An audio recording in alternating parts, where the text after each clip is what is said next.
ನಾರಾಯಣನವರಿಗೆ, ವೀರಮಾತೆ ಬೆಳವಡಿ ಮಲ್ಲಮ್ಮನವರಿಗೆ, ರಾಜಮಾತೆ ಕೆಳದಿಯ ಚೆನ್ನಮ್ಮನವರಿಗೆ, ಜೈ Panchamasali. M ಗುಡ್ದೂರು ಗ್ರಾಮದ ಪಂಚಮಸಾಲಿ ಸಮಾಜಕ್ಕೆ, ಕುಷ್ಟಗಿ ತಾಲೂಕು ಪಂಚಮಸಾಲಿ ಸಮಾಜಕ್ಕೆ ಮೊದಲನೇದಾಗಿ ಬಸವಾದಿ ಪ್ರಮುಖರನ್ನ, ತಾಯಿ ಚೆನ್ನಮ್ಮನವರನ್ನ, ಈ ಪ್ರಪಂಚದ ಎಲ್ಲ ದಾರ್ಶನಿಕರನ್ನ, ನಾಡಿನ ಎಲ್ಲ ಸಂತ ಮಹಾಂತ ದಾಸಶ್ರೇಷ್ಠರನ್ನ ಸ್ಮರಣೆ ಮಾಡಿಕೊಂಡು ಬಹುತೇಕ ಇವತ್ತಿನ ಕಾರ್ಯಕ್ರಮ ನಮ್ಮ ಕುಷ್ಟಗಿ ತಾಲೂಕಲ್ಲಿ ಇದು 4ನೇ ಪಂಚಮಸಾಲಿ ಸಮಾಜದ ಚೆನ್ನಮ್ಮನ ಪ್ರತಿಮೆಯ ಕಾರ್ಯಕ್ರಮ. ಮೊಟ್ಟ ಮೊದಲ ಚೆನ್ನಮ್ಮನ ಪ್ರತಿಮೆಯನ್ನು ಉದ್ಘಾಟನೆ ಅದು ಬಿಜ್ಕಲ್ ಗ್ರಾಮದಲ್ಲಾಯಿತು. ಅದಾದ ನಂತರ 2ನೇ ಪ್ರತಿಮೆಯ ಉದ್ಘಾಟನೆ ಯತ್ನಗೌಡರು ಕರೆದು ಬಳ್ಳೋಟಿಗೆಲ್ಲಾಯಿತು. ಅದಾದ ನಂತರ 3ನೇದ್ದು ನಮ್ಮ ಮಾಜಿ ಶಾಸಕರಾಗಿರ್ತಕ್ಕಂಥ ಹಿರಿಯ ವಕೀಲರಾಗಿರ್ತಕ್ಕಂಥ ಶರಣಪ್ಪನವರ ಜನ್ಮಭೂಮಿ ನವಿಲಾಳದಲ್ಲಿ ಕಂಚಿನ ಪ್ರತಿಮೆ ಉದ್ಘಾಟನೆ ಮಾಡಿ ಹೊಸ ಇತಿಹಾಸ ಅವ್ರು ಮಾಡಿದ್ರು. ಅವ್ರಿಗಿಂತ ನಾವೇನು ಕಡಿಮೆ ಇಲ್ಲ ಅಂತಂದು ಅನ್ನಾಗೆ ನೀವು ಇವತ್ತು ಮತ್ತೊಮ್ಮೆ ಗೌಡ್ರನ್ನ ಕರೆಸಿ ಇವತ್ತು ನಮ್ಮ ಗುಡ್ದೂರು ಗ್ರಾಮದಲ್ಲಿ ಚೆನ್ನಮ್ಮನ ಪ್ರತಿಮೆಯನ್ನು ಅನಾವರಣ ಮಾಡೋದ್ರ ಮೂಲಕವಾಗಿ ಇಡೀ ಕೊಪ್ಪಳ ಜಿಲ್ಲೆಯಲ್ಲಿ ಒಂದು ಹೊಸ ಇತಿಹಾಸ ಮಾಡಿದ್ರಿ. ಅತಿ ಹೆಚ್ಚು ಚೆನ್ನಮ್ಮನ ಪ್ರತಿಮೆಯನ್ನು ಮಾಡಿರ್ತಕ್ಕಂಥ ಏಕೈಕ ತಾಲೂಕು ಯಾವುದಪ್ಪ ಅಂದರೆ ಅದು ಕುಷ್ಟಗಿ ತಾಲೂಕು ಎನ್ನುವಂಥ ಹೊಸ ಇತಿಹಾಸಕ್ಕೆ ತಾವೆಲ್ಲ ಸಾಕ್ಷಿಯಾಗಿದ್ವಿ. ಹಾಗಾಗಿ ಕುಷ್ಟಗಿ ತಾಲೂಕು ಬಗ್ಗೆ ಭಾಳ ಅಭಿಮಾನ. ಯಾಕೆಂದರೆ ನಮ್ಮ ಈ ಭಾಗದಲ್ಲಿ ಅನೇಕ ಪ್ರವಾಸ ಮಾಡಿ ಪೂಜ್ಯರು ಬಲಾಢ್ಯವಾಗಿರ್ತಕ್ಕಂಥ ಸಂಘಟನೆ ಮಾಡಿದ್ರು. ಅದಾದಮೇಲೆ ಏನು ಮೀಸಲಾತಿ ಹೋರಾಟ ಶುರುವಾದಾಗ ನಮಗೆ ಭಾಳ ಆತಂಕ ಇತ್ತು. ಕೂಡಲ ಸಂಗಮದಿಂದ ಬೆಂಗಳೂರಿಗೆ ಪಾದಯಾತ್ರೆ ಮಾಡಬೇಕಾದ್ರೆ ಘೋಷಣೆ ಮಾಡಿಬಿಟ್ಟೇವಿ. ಗೌಡರು ಆನೆಬಾಲ ರೀತಿಯಲ್ಲಿ ಬೆಂಬಲ ಕೊಟ್ಟಾರೆ. ಕೂಡಲ ಸಂಗಮದಿಂದ ಉದ್ಘಾಟನೆ ಮಾಡಿ ಚಾಲನೆ ಕೊಟ್ಟರು. ಮುಂದೆ ಹೆಂಗಪ್ಪ ಅಂತ ವಿಚಾರ ಮಾಡಿದಾಗ ಇಲ್ಕಲ್ ದಾಟಿದ್ವಿ. ಇಲ್ಕಲ್ ದಾಟಿದ ಮೇಲೆ ಇಡೀ ಕರ್ನಾಟಕಾದ್ಯಂತ ಪಂಚಮಸಾಲಿಗಳ ಪಾದಯಾತ್ರೆ ಶಿಸ್ತುಬದ್ಧವಾಗಿ ಹೆಂಗೆ ಸ್ವಾಗತ ಮಾಡಬೇಕು, ಹೆಂಗೆ ಸಹಕಾರ ಕೊಡಬೇಕು, ಹೆಂಗೆ ದಾಸೋಹ ಮಾಡ್ಬೇಕು ಅಂತೇಳಿ ಮೊದಲು ತೋರಿಸ್ಕೊಟ್ಟಾರೆ ನಿಮ್ಮ ಕುಷ್ಟಗಿ ತಾಲೂಕಿನವ್ರು ಅಂತ. ನಮ್ಮ ಮಹೇಶ್ ಅವರು, ನಮ್ಮ ದೇವೇಂದ್ರಪ್ಪ ಬರೋಟಿ ಸೌಕಾರ್ ಅವರು ಎಲ್ಲರೂ ಬಂದ್ಬಿಟ್ಟು ಎಲ್ಲ ಹಿರಿಯಲ್ಲಿರ್ತಕ್ಕಂಥ ಎಲ್ಲ ಹಿರಿಯರು ಬಂದು ಕೂಡಲ ಸಂಘಕ್ಕೆ ಬಂದು ಕಡೆಕೊಪ್ಪ ಗ್ರಾಮದಲ್ಲಿ ನಾವು ಸ್ವಾಗತ ಮಾಡ್ತೀವಿ ಅಂತ. ಅಲ್ಲಿಂದ ನಮಗೆ ಸ್ವಾಗತ ಮಾಡಿದಂತಹ ಒಂದು ಚಳುವಳಿ ಇದೆಯಲ್ಲ, ಭಾಳ ದೊಡ್ಡ ಮೆಸೇಜ್ ಸಂದೇಶ ಕೊಟ್ಟು ಇಡೀ ರಾಜ್ಯಕ್ಕೆ ಸಂದೇಶ ಕೊಡ್ತು.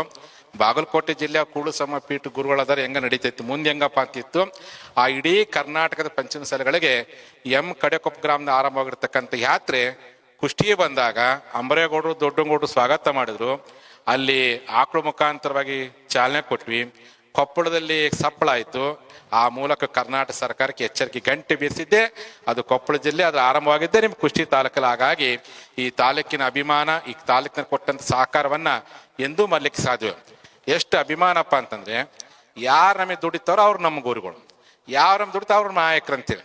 ಅಕ್ಕಪಕ್ಕದಲ್ಲಿ ಭಾಳ ಮಂದಿ ಪಂಚಮಸಾಲಿ ಸಮಾಜ ಸೆಳ್ಕೊಂಡು ಬೆಳೆದಿರ್ತಕ್ಕ ರಾಜಕಾರಣ ಇದ್ರೂ ಸಹ ಯಾವಾಗ ನಮ್ಮ ಸಮಾಜಕ್ಕೆ ಅನ್ಯಾಯ ಆಯ್ತು ಅಲ್ಲಿ ಅವತ್ತಿಂದ ಇವತ್ತಿನವರೆಗೂ ಅಂತ ಯಾವ ನಾಯಕರುಗಳನ್ನು ಎಂದೂ ನೀವು ಕರೆಸ್ಲಾರ್ದೇನೆ, ಕರೆಸಿದ್ರೆ ಗೌಡ್ರನ್ನ ಕರೆಸ್ತೀರಿ, ಸ್ವಾಮಿ ಕರೆಸಿ ನಮ್ಮನ್ನ ಸಿದ್ಲಿಂಗ ಸ್ವಾಮಿ ಕರೆಸಿ ಆ ನಿಷ್ಠೆಯನ್ನು ಕೊಟ್ಟಂತ ತಾಲೂಕು ಕುಷ್ಟಗಿ ತಾಲೂಕಿನ ಪಂಚಮಸಾಲಿ ಸಮಾಜ. ಅಷ್ಟು ಗಟ್ಟಿತನ. ಬೇಕಾದ ನೀನು ಕೂಗಾಡ್ಕೊ, ನೀನು ಚೀರಾಡ್ಕೊ, ನೀ ಏನು ಮಾಡ್ಕೊ, ನಮಗೆ ಯಾರು ಬೇಕಪ್ಪ, ನಮಗೆ ಸಮಾಜ ದುಡ್ದವ್ರು ಬೇಕು.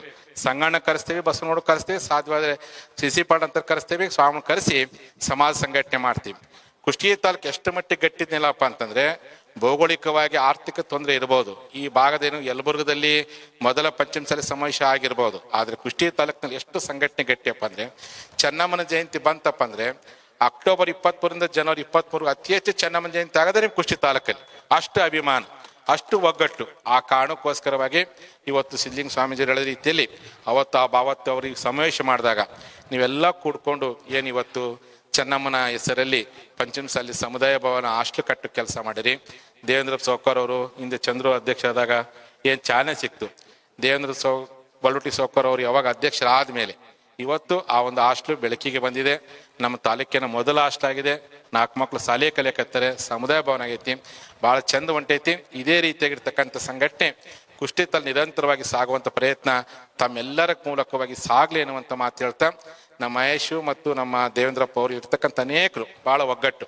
ಪಕ್ಷ ಯಾವುದೇ ಇರಲಿ, ಚುನಾವಣೆ ಬಂದಾಗ ಏನೇ ಇರ್ಬೋದು, ಆದರೆ ಸಮಾಜ ವಿಚಾರ ಬಂದಾಗ ಅದೇ ಒಗ್ಗಟ್ಟನ್ನು ಕಾಪಾಡಿಕೊಂಡು ಕುಷ್ಟಗಿ ತಾಲೂಕಲ್ಲಿ ಸಮಾಜ ಸ್ವಾಭಿಮಾನವನ್ನ ಗಟ್ಟಿಗೊಳಿಸುವಂಥ ಕೆಲಸವನ್ನ ನಮ್ಮ ಸಮಾಜ ಹಿರಿಯರು ಮಾಡ್ಕೊಂಬಂದರೆ, ನೀವು ಮಾಡ್ಕೊಂಬಂದಿರಿ. ಆ ಹಿನ್ನೆಲೆಯೊಳಗೆ ಪರಮಪೂಜ್ಯ ಸಿದ್ಧಲಿಂಗ ಸ್ವಾಮೀಜಿಯವರು ಸಹ ಹಿಂದೆ ಅವರು ಹಿರಿಯರ ಪೀಠದಲ್ಲಿದ್ದಾಗ ಈ ಭಾಗದಲ್ಲಿ ಸಂಘಟನೆ ಮಾಡಿದ್ರು. ಅವ್ರು ಮಾಡಿ ಅವ್ರ ಪೂಜ್ಯರು ಹೇಳ್ತಾ ಅವ್ರ ಹೆಸರು ಇದ್ದಂಥ ಜಮೀನು ಬೇರೆ ಯಾರು ಸ್ವಾಮಿಗಳು ನಾನೇ ಕೊಡ್ಬೇಕು ನಮ್ಮ ಜಗಾಡ ಟ್ರಸ್ಟ್ ಅಂತ ತಿಳ್ಕೊಂಡು ಕೈ ಎತ್ತಬೋದಾಗಿತ್ತು. ಆದಂಗೆ ಮಾಡಿಲ್ಲ. ಮತ್ತು 1 ವರ್ಷ ಹಿಂದೆ ಬಂದು ಭೂಮಿ ಕೊಟ್ಟು ನಿಮ್ಮ ಮತ್ತೆ ಅವ್ರು ಯಾರಿಗೆ ಕೊಡಕ್ಕೆ ಹೋಗ್ಬಿಡ್ರಿ, ನಿಮ್ಮ ತಾರೀಕಿನ ಆಸ್ತಿ ನಿಮಗೆ ಇಲ್ಲ ಅಂತೇಳಿ ನಿಮಗೆ ಕೊಟ್ಟು ಆ ಒಂದು ಗೌರವವನ್ನು ಉಳಿಸುವಂಥ ಕೆಲಸವನ್ನು ಪೂಜೆ ಮಾಡಿದ್ದಾರೆ. ಆ ಕಾರಣಕ್ಕೋಸ್ಕರವಾಗಿ ಇವತ್ತು ಸಂದರ್ಭಗಳು ಬರುತ್ತೆ. ಇವತ್ತು ಯಾಕಂದರೆ ಮೋಡ ಮುಸುಕುತ್ತೆ, ಮತ್ತೆ ಬೆಳಕು ಹಾಗೆ ಆಗುತ್ತೆ. ಹಗಲು ರಾತ್ರಿ ಇದ್ದಂಗೆ ಸಮಾಜದ ಸ್ವಲ್ಪ ಮಟ್ಟಿಗೆ ಎಲ್ಲಿ ಅಂದ ವಾತಾವರಣ ನಿರ್ಮಾಣ ಆಗಿರ್ಬೋದು. ಇವತ್ತು ಯತ್ನಗೌಡರು ರಾಜಕೀಯವಾಗಿ ಅವ್ರಿಗೆ ಕೆಲವರೇನು ಹಿನ್ನಡೆ ಮಾಡೋ ಪ್ರಯತ್ನ ಮಾಡಿರ್ಬೋದು. ಅದು ಇವತ್ತು ಎಷ್ಟು ಪ್ಲಸ್ ಪಾಯಿಂಟ್ ಆಗಿತ್ತಪ್ಪ ಅಂದರೆ, ಬಹುತೇಕ ಲಿಂಗಾಯತ ನಾಯಕರುಗಳು ಈ ರಾಜ್ಯದಲ್ಲಿ ಎಷ್ಟು ಜನ ಲಿಂಗಾಯತ ನಾಯಕ ಆಗಿದ್ದಾರೆ, ಅಧಿಕಾರ ಬಂದ ಜನ ಪ್ರೀತಿ ಮಾಡ್ತಾ ಇದ್ರು. ಅಧಿಕಾರ ಇಲ್ದೇನೆ ಒಬ್ಬ ಲಿಂಗಾಯತ ನಾಯಕನಿಗೆ ಅಪ್ ಟು ಬೀದರ್ನಿಂದ ಅಪ್ ಟು ಕೋಲಾರವರೆಗೆ, ಅಪ್ ಟು ವಿಜಯಪುರದಿಂದ ಅಪ್ ಟು ಮಂಡ್ಯವರೆಗೆ ಇಡೀ ಜನ ಎಲ್ಲ ಜಾತಿ ಜನರು ಒಪ್ಪುವಂತ ಒಬ್ಬ ಲಿಂಗಾಯತ ನಾಯಕ ಯಾರಪ್ಪ ಅಂದ್ರೆ ಇವತ್ತು ಬಸವನಗುಡಿ ಪಾಟೀಲ್ ಯತ್ನಾಳ್. ಹಾಗಾಗಿ ಯಾರು ಒಳ್ಳೆ ಕೆಲಸ ಮಾಡ್ತಾರೋ, ಯಾರು ಸಮಾಜದ ಪರವಾಗಿ ದುಡಿತಾರೋ, ಯಾರು ನಾಡಿನ ಪರವಾಗಿ, ಧರ್ಮದ ಪರವಾಗಿ, ದೇಶದ ಪರವಾಗಿ ದುಡಿತಾರೋ ಅವ್ರು ಬೆಕ್ಕದ ಕಷ್ಟ ಆಗಲಿ ಅದು ನಮಗೆ ಪ್ಲಸ್ ಆಗುತ್ತೆ ಅನ್ಲಿಕ್ಕೆ ಗೌಡ್ರು ಒಂದು ಉದಾಹರಣೆ ತಿಳಿ ತಪ್ಪಾಲಿಕ್ಕಿಲ್ಲ. ಅಂದ್ರೆ ನಮ್ಮ ಬದ್ಧತೆ ತಿಳ್ಕೊಂಡು ಕೆಲಸ ಮಾಡಿದಾಗ, ನಿಷ್ಠೆ ಇಟ್ಕೊಂಡು ಕೆಲಸ ಮಾಡೋದು, 1000 ಕಷ್ಟ ಬರಲಿ, 1000 ತೊಂದರೆ ಬರಲಿ, 1000 ಆಪದಾನಗಳು ಬಂದರೂ ಸಹ ನಿಮ್ಮ ಪ್ರೀತಿ ಮುಂದೆ ಅವೆಲ್ಲರೂ ಸಹ ಗೌರವ ಆಗಲಿಕ್ಕೆ ಸಾಧ್ಯವಿದೆ. ಜನರ ಪ್ರೀತಿಗೋಸ್ಕರ ನಾವೆಲ್ಲ ಬದುಕ್ತಿದ್ದೀವಿ. ಆ ನಮಗೆ ಬಂದಿರುವಂಥ ಕಷ್ಟ ಕಾರ್ಪಣ್ಯಗಳು ಏನೇ ಬಂದಾಗ ನೋಡಿದಾಗ ಬೇರೆ ಯಾರಾಗಿದ್ದು ಏನು ಹಾಕಿತ್ತು. ಆದರೆ ನಾವ್ಯಾಕೆ ಗಟ್ಟಿಯಾಗಿದಪ್ಪ ಅಂದರೆ ನಿಮ್ಮ ಪ್ರೀತಿ, ನಿಮ್ಮ ಅಭಿಮಾನ ಇರೋ ಸಲುವಾಗಿ ಇವತ್ತು ಗಟ್ಟಿಯಾಗಿ ಸಮಾಜಕ್ಕೋಸ್ಕರವಾಗಿ ನಾವೆಲ್ಲರೂ ಎಂಥ ತ್ಯಾಗಕ್ಕಾದ್ರೂ ಗಟ್ಟಿಯಾಗಿ ಇರ್ಲಿಕ್ಕೆ ನಾವೆಲ್ಲ ಸಿದ್ಧರಾಗಿ ನಿಂತಿದ್ದೀವಿ. ಆ ಉದ್ದೇಶಕ್ಕೋಸ್ಕರವಾಗಿಯೇ ಪೂಜ್ಯರು ಈಗ ತಾನು ಅನೇಕ ಮಠಗಳ ಬಗ್ಗೆ ವಿಚಾರವನ್ನು ವ್ಯಕ್ತಪಡಿಸಿದ್ರು. ಅದಕ್ಕೆ ನಾನು ಆ ಉದ್ದೇಶಕ್ಕೋಸ್ಕರವಾಗಿಯೇ ಇದು ದುಡ್ಡು ಮತ್ತು ಆಸ್ತಿ ಮಾಡಿದ್ರೆ ಇನ್ನು ಜಗಳ ಆಗುತ್ತೆ ಅನ್ನೋ ಕಾರಣಕ್ಕೋಸ್ಕರ ನಾವು ಮಾಡಕ್ಕೆ ಹೋಗ್ಲೇ ಇಲ್ಲ. ಕೂಡಲ ಸಮಯದಲ್ಲಿ ನನಗೆ ಮುಂದೆ ಭವಿಷ್ಯ ಗೊತ್ತಿತ್ತು, ಮುಂದೆ ನಾಳೆ ಇವ್ರು ನಮ್ಗೆ ಹಿಂಗೆ ಕೈ ಕೊಡ್ತಾನೆ ಗೊತ್ತಾಗ್ಲಿ ಏನೂ ಕಟ್ಟಕ್ಕೆ ಹೋಗ್ಲಿಲ್ಲ. ಯಾಕಂದ್ರೆ ಕಟ್ಟಿದ್ರೆ ಮತ್ತೆ ಅವ್ರು ಬಿಟ್ಟು ಹೋಗ್ಬೇಕಾಗಿತ್ತು. ಗಳಸಕ್ಕೆ ಹೋಗ್ಲಿ, ಏನು ಗಳಿಸಿದೆ? ಜನ ಗಳಿಸಿದೆ. ಏನು ಕಟ್ಟಿದ್ರೆ ಸಮಾಜ ಕಟ್ಟೆ. ಆ ಸಮಾಜ ಮತ್ತು ಜನ ಗಳಿಸಿದಕ್ಕೆ ಇವತ್ತು ಜನ ನಮ್ಮ ಜೊತೆಗೆ ಇದೆ ಅನ್ನುವಂಥ ಮಾತು ಹೇಳಕ್ಕೆ ಇಚ್ಛೆ ಪಡ್ತೀನಿ. ಯಾಕಂದ್ರೆ ಎಲ್ಲ ಸಮಾಜದಲ್ಲಿ ಇದ್ದೇ ಇರ್ತಾರೆ.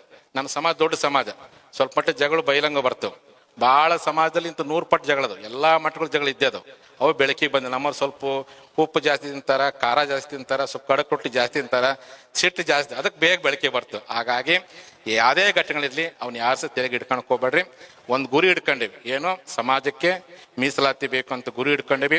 ಅದಕ್ಕೆ ಸಮರ್ಥ ನಾಯಕರಿದ್ದಾರೆ ಅಂತ ಹಿರಿಯರಿದ್ದಾರೆ. ಆ ಗುರಿ ಇಟ್ಕೊಂಡು ಎಲ್ಲ ಸಮಾಜಕ್ಕೂ ನ್ಯಾಯ ಕೊಡಬೇಕು, ನಮ್ಮ ಸಮಾಜಕ್ಕೂ ನ್ಯಾಯ ಸಿಗಬೇಕು, ನಮ್ಮ ರೈತರ ಭೂಮಿಗೆ ಸರಿಯಾಗಿ ನೀರು ಬರಬೇಕು. ಆ ಉದ್ದೇಶ ಇಟ್ಕೊಂಡು ಸಮಾಜವನ್ನು ಗಟ್ಟಿಯಾಗಿ ಕಟ್ಟುವಂಥ ಕೆಲಸವನ್ನ ನೀವೆಲ್ಲರೂ ಸೇರ್ಕೊಂಡೋಣ. ಹಾಗಾಗಿ ಮೀಸಲಾತಿ ಚಳವಳಿ ಎಂದೂ ನಿಂತಿಲ್ಲ, ನಿರಂತರ ಹೋರಾಟ ಮಾಡಕ್ಕೆ. ಇವತ್ತಿನ ಸರ್ಕಾರ ನಮ್ಗೆ ಕೈ ಕೊಟ್ಟಿರ್ಬೋದು, ಕೈ ಕೊಟ್ಟಿದೆ ಅಂತೇಳಿ ನಾವೇನು ಧೃತಿಗೆಟ್ಟಿಲ್ಲ. ಮತ್ತೆ ನಮ್ಮ ಸಂಘಟನೆ ಮಾಡೋಣ. ಸಂಘಟನೆ ಮಾಡಿ ಕೈ ಕಟ್ಟೋರು ಹೆಂಗೆ ಪಾಠ ಕಲಿಸ್ಬೇಕು, ಸಹಕಾರ ಕೊಟ್ಟರೆ ಹೆಂಗೆ ಎತ್ತಿಡಬೇಕು ಅನ್ನೋದನ್ನು ಮುಂದಿನ ದಿನಗಳಲ್ಲಿ ನಾವೆಲ್ಲರೂ ಸೇರಿಕೊಂಡು ಸಂಘಟನೆ ಮಾಡಿ ಈ ಒಂದು ಸಮಾಜಕ್ಕೆ ಸಿಗಬೇಕಾಗಿರ್ತಕ್ಕಂಥ ಎಲ್ಲ ಅವಕಾಶಗಳನ್ನು ಪಡೆದುಕೊಳ್ಳೋ ಪ್ರಯತ್ನ ಮಾಡೋಣ. ಹಾಗಾಗಿ ನಾನು ನಿನ್ನೆ ಪಾಲ್ಬಾವಿ ಗ್ರಾಮದಲ್ಲಿ ಇರುಬದೇಶ್ವರ ದೇವಸ್ಥಾನದ ಉದ್ಘಾಟನೆ ಇತ್ತು. ಗೌಡ್ರು ಇರುಬದೇಶ್ವರನ ಪರಮ ಭಕ್ತರು, ಅವ್ರು ಹನುಮಂತನ ಭಕ್ತರು ಹೌದು, ಇರುಬದೇಶ್ವರನ ಭಕ್ತರು. ನಿನ್ನೆ ನಾನು ಸಹಜವಾಗಿ ಈ ಎರಡೂ ಚುನಾವಣೆ ಬಂದಾಗ ನನಗೊಂದು ಮನಸ್ಸಿನಾಗ ಏನಂತು, ಯುವ ಜನಾಂಗದ ಅಪೇಕ್ಷೆ ನೋಡಿದಾಗ ಇವತ್ತೇನು ಪಶ್ಚಿಮ ಬಂಗಾಳದಲ್ಲಿ ಧರ್ಮಕ್ಕೋಸ್ಕರ ಜನ ಒಗ್ಗಟ್ಟಾದ್ರು, ಧರ್ಮದ ಆಧಾರ ಮೇಲೆ ಜನ ಒಗ್ಗಟ್ಟಾದ್ರು. ಅದೇ ತೆರನಾಗಿ ತಮಿಳುನಾಡಿನಲ್ಲಿ ನಾಯಕತ್ವದ ಆಧಾರದ ಮೇಲೆ ಜನ ಒಗ್ಗಟ್ಟು, ಅಲ್ಲಿ ಸರ್ವಾಧಿಕಾರಿ ವ್ಯಕ್ತಿಯ ಧೋರಣೆಗಳನ್ನು ಕಿತ್ತೊಗೆದು ಸಮರ್ಥ ವ್ಯಕ್ತಿ ನಾಯಕತ್ವದ ಜನ ಒಗ್ಗಟ್ಟಾದ್ರು. ಇಲ್ಲಿ ಅಧರ್ಮವನ್ನು ಸೋಲಿಸಿ ಧರ್ಮಕ್ಕೋಸ್ಕರ ಒಗ್ಗಟ್ಟಾದ್ರು ಪಶ್ಚಿಮ ಬಂಗಾಳ. ಈ ಎರಡೂ ಉದಾಹರಣೆ ನಮ್ಮ ಕಣ್ಣು ಮುಂದಿರೋದ್ರಿಂದ ಈ ಕರ್ನಾಟಕದಲ್ಲಿ ಧರ್ಮ ಉಳಿಬೇಕು, ಸರ್ವಾಧಿಕಾರಿ ಧೋರಣೆ ಹೋಗ್ಬೇಕು, ವಂಶವಾದ ಹೋಗ್ಬೇಕನ್ನೋ ದೃಷ್ಟಿಯಲ್ಲಿ ಇವತ್ತಿಗೆ ಅನೇಕ ಯುವಕರು ಎಲ್ಲ ಜಾತಿ, ಇವತ್ತು ನಾನು ಬರುವಾಗ ಗೌಡ್ರನ್ನ JCB ಮುಖಾಂತರ ಸ್ವಾಗತ ಮಾಡಿದ್ರು.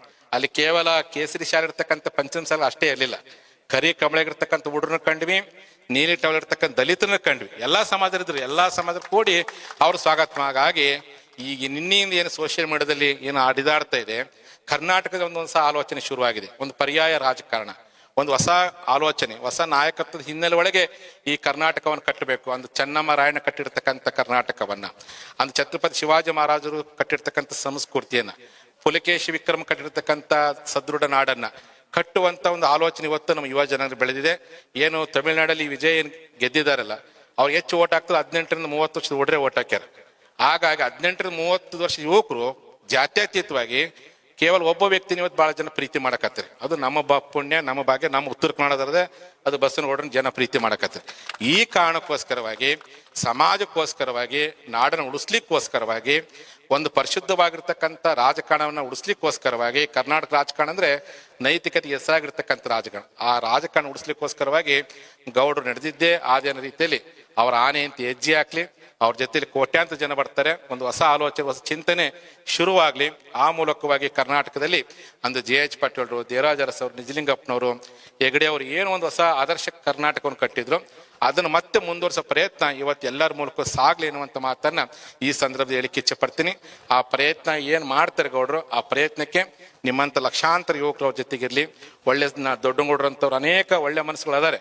ಎಲ್ಲರೂ ಸೇರ್ಕೊಂಡು ಒಂದು ಹೊಸ ಚಿಂತನೆ, ಹೊಸ ಆಲೋಚನೆ ಇವತ್ತು ಮತ್ತೆ ಗೌಡ್ರ ಮೂಲಕ ರಾಜ್ಯಾದ್ಯಂತ ಒಂದು ಪ್ರವಾಸ ಮಾಡಿ ಎಲ್ಲರ ಅಭಿಪ್ರಾಯ ಸಂಗ್ರಹ ಮಾಡಿಕೊಂಡು ಅಂತ ಒಂದು ಗಟ್ಟಿ ನಾಯಕತ್ವಕ್ಕೆ ಗೌಡ್ರು ಮುನ್ನುಡಿ ಹಾಕ್ಲಿ ಅನ್ನುವಂಥ ಮಾತನ್ನು ಈ ಸಂದರ್ಭದಲ್ಲಿ ಹೇಳಿಕ್ಕೆ ಇಚ್ಛೆ ಪಡ್ತಾ, ಒಟ್ಟಾರೆ ಇವತ್ತು ನಮ್ಮ ಕುಷ್ಟಗಿ ತಾಲೂಕಿನ ಈ ಗುಡದೂರು ಗ್ರಾಮದಲ್ಲಿ ನಮ್ಮ ಅಧ್ಯಕ್ಷರು ದೇವೇಂದ್ರಪ್ಪ ಬಲವಟ್ಕಿಯವರು, ಅವರಿಗೆ ಹಿರಿತನ ಇದೆ, ಮುತ್ಸತ್ತನ ಇದೆ, ಕೃಷಿ ಬಗ್ಗೆ ನಾಲೆಡ್ಜ್ ಇದೆ. ಅಷ್ಟೆಲ್ಲ ಜವಾಬ್ದಾರಿ ಇದ್ದಾಗೂ ಸಮಾಜಕ್ಕೆ ದುಡಿಬೇಕು ಅಂತ ಜವಾಬ್ದಾರಿ ತೆಗೆದುಕೊಂಡು ಸಂಘಟನೆ ಮಾಡಕತ್ತಾರೆ. ಇಲ್ಲಿರ್ತಕ್ಕಂಥ ಎಲ್ಲ ಹಿರಿಯರು, ನಮ್ಮ ಚಂದ್ರು ಮೊದಲು ಮಾಡ್ಕೊಂಡು, ಬಸವರಾಜ್ ಅಳ್ಳೂರು ಮೊದಲು ಮಾಡ್ಕೊಂಡು, ಅಶೋಕ್ ಅವರು ಮೊದಲು ಮಾಡ್ಕೊಂಡು, BS ಪಾಟೀಲ್ ಇದ್ದಾರೆ. ಈ ಕಡೆ ನಮ್ಮ ಮಹೇಶ್ ಅಂತರೂ ಗಟ್ಟಿ ನಿಂತ್ಕೊಂಡಾರೆ ಸಮಾಜಕ್ಕೆ, ಅವ್ರದ್ದು ಇಡೀ ಮನಿತನ. ಹಾಗಾಗಿ ಎಲ್ಲರೂ ಸೇರ್ಕೊಂಡು ಸಮಾಜವನ್ನ ಗಟ್ಟಿಯಾಗಿ ಕಟ್ಟುವ ಕೆಲಸ ನಿರಂತರವಾಗಿ ಸಾಗಲಿ. ಕರಡಿ ಸಂಗಣ್ಣವ್ರ ಬಗ್ಗೆ ಪೂಜೆ ಹೇಳಿದ್ರು, ಹಾಗಾಗಿ ನಾನು ಆಗಾಗ ಹೇಳ್ತಿರ್ತೀನಿ, ನಮ್ಮ ಸಮಾಜದ ಭೀಷ್ಮ ಇದ್ದಂಗೆ ಎಲ್ಲರೂ ಒಪ್ಪುವಂಥ ಒಬ್ಬ ವ್ಯಕ್ತಿತ್ವ. ಅವರು ಎಲ್ಲರೂ ಕೂಡ್ಕೊಂಡು ಕೊಪ್ಪಳ ಜಿಲ್ಲೆಯಲ್ಲಿ ಸಮಾಜ ಕಟ್ಟಿ ಏನೇ ಯಾವುದೇ ಮಟ್ಟದಲ್ಲಿ ಏನೇ ಘಟನೆಗಳಾಗಿರಲಿ, ಏನೇ ಆಗಿರಲಿ, ಯಾವ್ದ ಬಗ್ಗೆ ನೀವೇನು ಟೆನ್ಷನ್ ಮಾಡ್ಕೊಂಡು ಹೋಗ್ಬೇಡ್ರಿ. ಕೇವಲ ಗುರಿ ಮುಟ್ಟದ ಕಡೆಗೆ ಮಾತ್ರ ಗಮನ ಕೊಡ್ರಿ. ಅವೆಲ್ಲ ಒಂದಲ್ಲ ಸಹ ಗೌಣವಾಗ್ತವೆ. ಆ ಉದ್ದೇಶಕ್ಕೋಸ್ಕರವಾಗಿ ಸಮಾಜವನ್ನ ಗಟ್ಟಿಯಾಗಿ ಮುಂದುವರಿಸೋಕೆ ನಾವು ನೀವೆಲ್ಲರೂ ಸೇರ್ಕೊಂಡು ಮಾಡೋಣ ಎನ್ನುವಂಥ ಮಾತು ಹೇಳ್ತಾ, ಇವತ್ತು ಅದ್ದೂರಿಯಾಗಿ ಗುಡದೂರು ಗ್ರಾಮದಲ್ಲಿ ನೀವೆಲ್ಲರೂ ಚೆನ್ನಮ್ಮನ ಪ್ರತಿಮೆಯನ್ನು ಮಾಡಿ ಹೊಸ ಇತಿಹಾಸ ನಿರ್ಮಾಣ ಮಾಡಿದ್ರಿ.